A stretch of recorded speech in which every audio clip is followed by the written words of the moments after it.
Number 35 on this list for the most stressed out. Yeah, 35 out of 150 of the most stressed cities.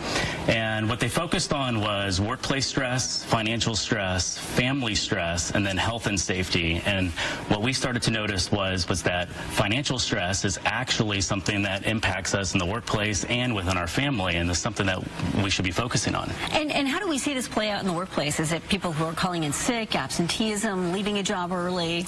Yeah, absolutely, especially here where we have a high number of hospitality workers.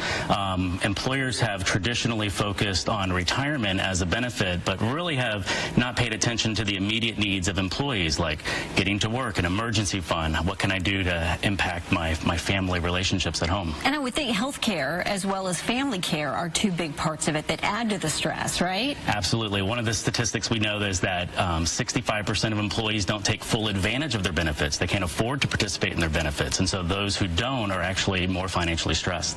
And how do you think, you mentioned retirement, the stress of making sure that you're saving enough money for that emergency fund? I know that weighs heavily on everybody's subconscious. Sure, especially if your employer is matching. It's a conundrum. Do I participate in the match at work, or do I put away for my immediate needs? And we recognize that employees need to focus on what's a priority for them right now. You would think, living in Orlando, we make this list, but the weather's fairly nice here, plenty of job opportunities, yet we're all stressed out and we're pretty high on this list.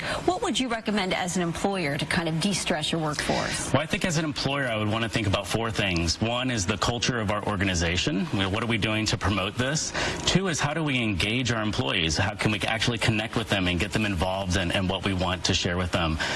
Three is, can we get them access to guidance, the guidance that they need to solve these immediate problems? And four would be, how do we connect them to our benefits? Stop thinking about benefits just once a year, which is open enrollment. It's coming up here in October, November. Start to do it all year long. And as an employee, we got to take some responsibility too. Absolutely. Any advice for an employee, one particular point for an employee? Well, one of the things that we see most often is budgeting is something that people don't want to stick with. And so I think we have two types of employees. We have those who are vigilant and those who tend to be unaware of how they spend.